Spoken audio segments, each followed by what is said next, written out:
Welcome back, SPC listeners. Join me today for episode 41, the Anonymous CFI, where I'll be flying with the unnamed instructor to do some practice procedures. We'll cover some simulated instrument, including a takeoff under the hood, steep turns, stalls, shorts and softs, and more.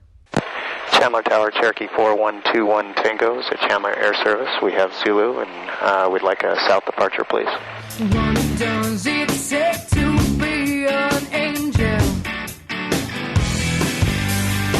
Where does the sun go when it sleeps? Is every star that As you heard in the last couple of episodes, I had started my stage 4 of my training with my solo long cross country. Now it was time for an hour of dual training. I didn't go up with my normal instructor, Larry, because he wasn't able to do the time slot that I had. For that reason, I was with a different instructor. I had forgotten to get permission from that instructor to publish the cockpit audio from that flight, so this episode will be a bit more brief than normal. I'll have to make sure that I don't publish anything with him or her speaking, just to be proper about it. Trust me, though, I had a good instructor with me on board, even though you won't hear the instructor's voice in this podcast. So during this flight, we'd be practicing some simulated instrument conditions, power on and power off stalls, as well as short field and soft field landings and takeoffs. I needed 3 hours total of simulated instrument time to be able to get my ticket, and I was pretty low on that so far, so the 0.4 I would get today would be pretty important. We would just be staying in the practice area south of Chandler. Here's the ATIS to kick it off. Broken 5000 overcast. Temperature 25, dew point 22, altimeter 29907. Visual approach in use, landing and departing runways 22 left and right. Notice to airmen multiple obstructions in the vicinity of Chandler Airport up to 310 feet AGL. Hazardous weather information available on HIWAS Flight Watcher flight service frequencies. Use caution for bird activity in the vicinity of Chandler Airport. Advise on initial contact via Kilo. Chandler Tower information, Kilo time 1547 Zulu, wind 130 at 5, visibility 10 miles, showers in the vicinity. Ceiling 3000 broken, 5000 overcast. Temperature 25, dew point 22, altimeter 29907. Visual. So I made my call to ground at that point and got my clearance. Right after I finished my call, you'll hear me ask myself if I forgot the tail. I was referring to the tail tie-down chain because it seemed like the plane wasn't moving as I pushed forward the throttle. For any of you who have flown in a small airplane, you know that it takes a bit of power to quote-unquote break away the tires after a plane's been parked. In other words, it takes more power to start rolling than to keep rolling. This time, however, it seemed to take a much larger than normal amount of power to get rolling. So I thought for a second that I had accidentally left the tail chain on. My instructor assured me that I didn't, and the tires did finally break away, and we started moving. It's always humbling if you forget a tie-down chain and have to shut the plane down, get out, free up the aircraft, and start all over again. Luckily, that wasn't the case this time. Chandler Ground, Cherokee 81658 has Kilo, like a south departure, and we're at Chandler Air Service. Did I forget the tail? Cherokee 658, thank you. Taxi to runway 22 right via Alpha November. Taxi to 22 right, Cherokee 658. During the taxi, I had to deal with a seat back that was really loose, and so it felt like it was reclining. I had to scoot the seat up more than normal so I could reach everything. Some of these older, well-used planes have a lot of little idiosyncrasies. It had also been raining a lot, and if you noticed in the ATIS, there were still showers in the area.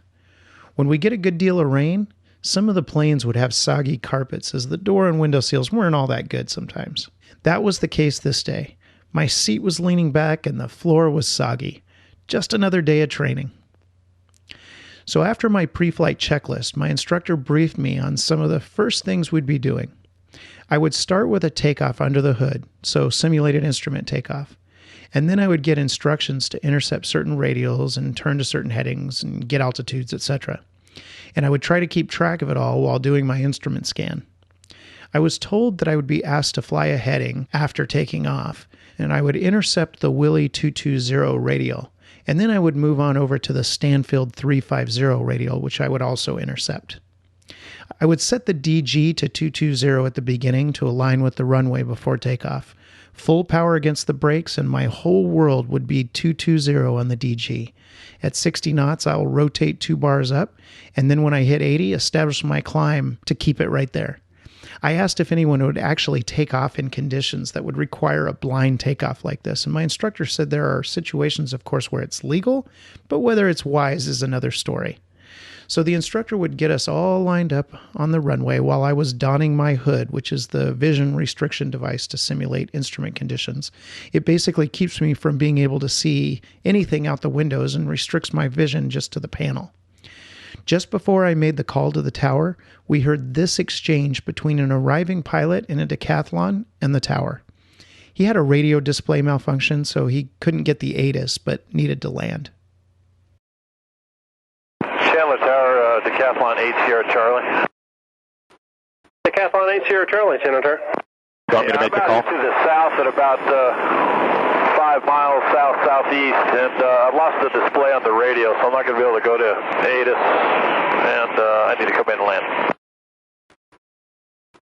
Decathlon 8 Sierra Charlie, ident. In other words. Information Kilo, current on Chandler ATIS, runways 22 left and right in use. Wind 100 at 8, altimeter 2998. Copy all that, 8 Sierra Charlie. Of course, it wasn't really an emergency. He just had to get the ATIS information manually from the tower. But the controller must have been a little worried because he was very distracted when I did make my call. I had to do it 3 times, in fact. Chandler Tower, Cherokee 81658 is a 22 right, ready to go. Request momentary delay. Decathlon 8 Sierra Charlie, enter left base runway 22 left. Remain this frequency. Left base for 22 left, 8 Sierra Charlie. After a few moments, it was obvious he didn't hear me or he had ignored me, so I tried again. And then, when he still hadn't heard, he asked for the details again. 3rd time was the charm, and we got our clearance. Chandler Tower, Cherokee 81658 is ready to go on 22 right. Request momentary delay. Cherokee 9126 Mike, left turn southbound approved. Roger, 26 Mike. Other aircraft calling Chandler Tower ready for departure, SIGINT. Cherokee 81658, we're ready. Request momentary delay. Cherokee 81658, momentary delay approved. Fly runway heading, runway 22 right, clear for takeoff. Clear for takeoff on 22 right, 658. So after we were lined up and I verified that we were on course on the DG, I held the brakes and went full power to do a short field blind takeoff. I was told to go left or right a certain amount by my instructor depending on what was needed. I pulled back sharply at 60 knots to break the wheels off the ground and then pushed forward a bit to build speed over the ground, and then continued a normal climb. A couple of times the instructor had to tell me to pay attention to the wings and make sure to get them level. It was a lot to handle all at once. After a bit, I was told to turn to 170 and then intercept my radial, which was Willie 220. I was having a tendency to turn more sharply than a standard rate turn and had to be reminded once or twice. All right, maybe it was like 5 times. I would start to climb a little after I was supposed to be straight and level on the radial. So as I started to correct that, I would drift off the radial, and then I would correct that. I would have to keep getting reminders to keep it at standard rate turn. Man, I was way behind the airplane. I think it'll be fun to someday get my instrument rating, but I'm going to need some practice before then. I got instruction on which way to turn and to intercept, how early to start the turn, etc. Then I got some unusual attitude training. The instructor took over the airplane. I closed my eyes, put my chin to my chest, and waited to get the plane back. When I looked up, still with the hood on, of course, I had to figure out whether to add power or take it out, get the wings level, and then get the attitude level. I was put in some weird configurations, but I guess that's where the maneuver got its name. We did 2 of those, and I got a not bad, which on this day felt pretty good. I got reminded to make sure the wings stay absolutely level when I'm recovering.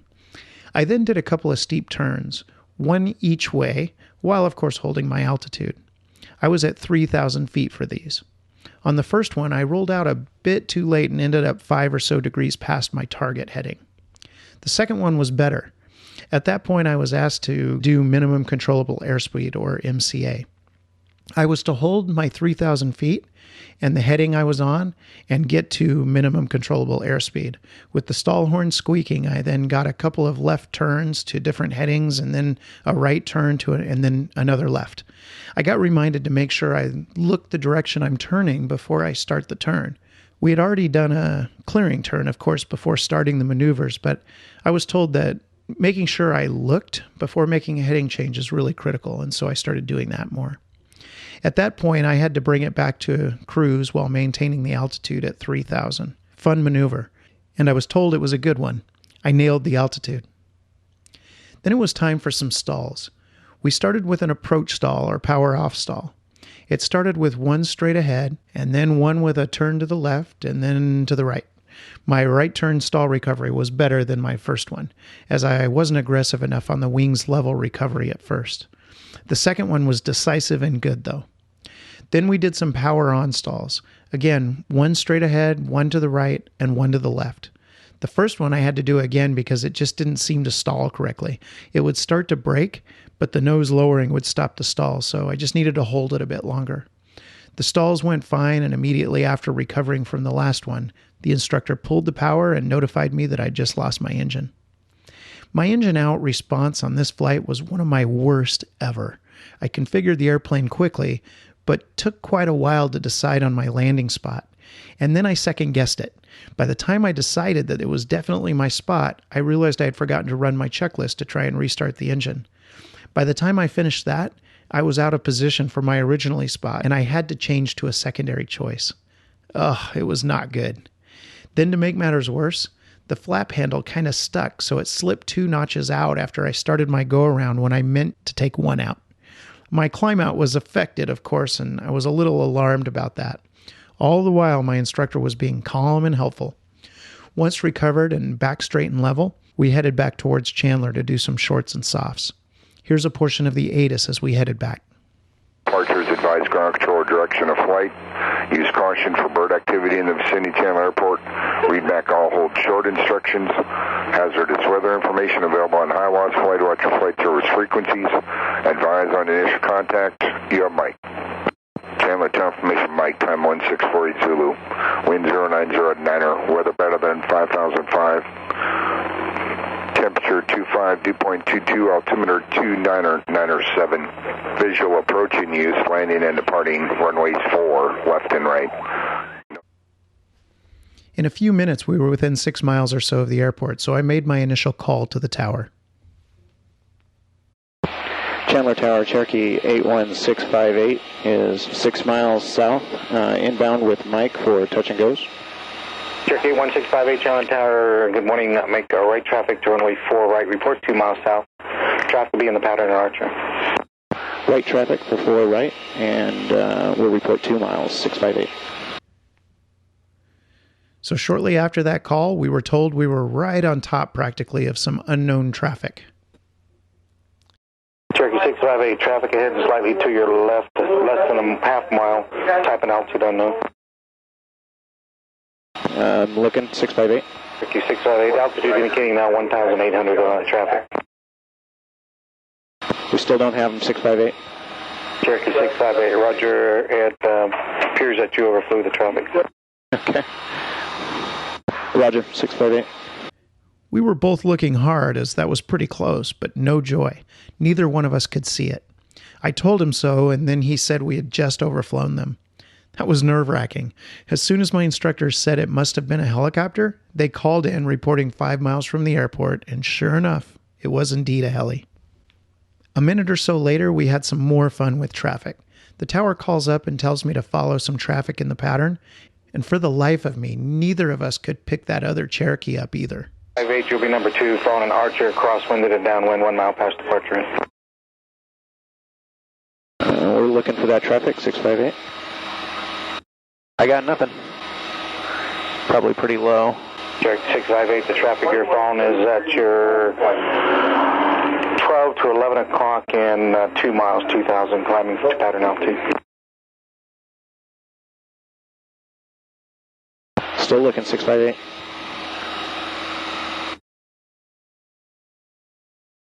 Cherokee 658, the Archer, you're following is approaching midfield down. That's a helicopter. We still couldn't see that stinking traffic for some reason. Finally, literally about 20 seconds later, I spotted it and let the tower know. Chandler Tower, Cherokee 658. We have the traffic and we'll follow them into the pattern. Cherokee 658, roger. Runway 22 right, clear touch and go. Number 2, after completion, touch and go, make right coast traffic. Okay, cleared number 2 for touch and go, for right, make right traffic, 658. Helicopter 815 at the helipad, clear to land. So the first landing would be a soft field landing. The instructor talked me through it, but as you know, this wasn't my first one, and I nailed that soft field. I could have probably transitioned from my crab on final to a slip a little bit earlier, maybe making my instructor a little bit nervous, but transition I did, and I put it down soft and gentle right on the center line. Once it was clear, I had touched it down nicely, we powered up and took off again for my touch and go. The traffic behind me, though, was evidently a little too close, and the controller instructed them to go around, which of course they did. The next one would be a short field landing. I was told by my instructor to put it down right on the R on the runway. Once I turned on to final, this airplane needs to be at 63 knots for a short field landing, so I got it there and put it down. The instructor browbeat me a little bit on short final, but I did it well. And the instructor said it was good, perfectly acceptable, so I'll take it. The next one was another soft and would be the final landing of the day. It was getting busy, but I put down another acceptable soft field landing. My instructor said to work on keeping it perfectly straight and said I'm getting the rudder in to get it straight, but not enough roll in the wings to keep it from drifting. So I'll be working on that the next morning during my solo practice, which was next on my curriculum. So that did it for this lesson. My instructor this day certainly had a different style than Larry, my normal instructor, and like I said before, I love the diversity of instructors. I learn something new from everyone I fly with, and that's the point, I guess. I enjoyed this flight, and I learned a lot, and got some nice words from my instructor at the end. I was getting closer and closer to getting my ticket, and I was getting excited. The next morning, I'd be coming back to the airport to practice some of the procedures, and I was excited about that too. We'll cover that in the next episode, of course. Well, I hope you enjoyed today's episode. I'm glad you could join me in this flight. As usual, I'd love to hear from you, so reach out to me in one of a few ways. My email address is bill@studentpilotcast.com. And you can reach me from the website, of course, at studentpilotcast.com. Just click on the contact link near the top. Also, you can use the website to comment on any specific episode as well. Finally, you can find me on Twitter too. @BillWill is my Twitter name. That's BILLWIL. Thanks again for listening. Even though I made a few mistakes in this flight, I was learning a lot and I was getting more comfortable all the time. There were some good things I did on this flight too, and my landings were really getting pretty consistent, so that was a big plus.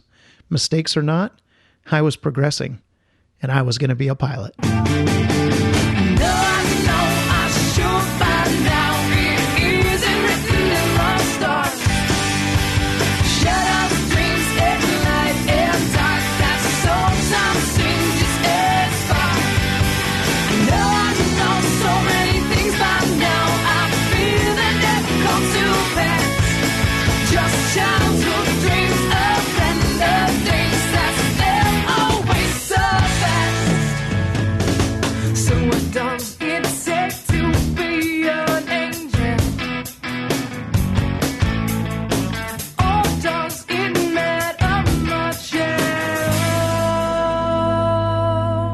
The music for today's episode is To Be an Angel by the Canadian band Uncle Seth. You can get more information and subscribe to the Student Pilot Cast at www.studentpilotcast.com. Remember, any instruction that you hear in this podcast was meant for me and for me alone in the situation we were in at the time. Please do not try to blindly apply anything you see or hear in this episode or in any other episode to your own flying without thinking it through on your own completely. If you have questions about any aspect of your flying, please consult a qualified CFI.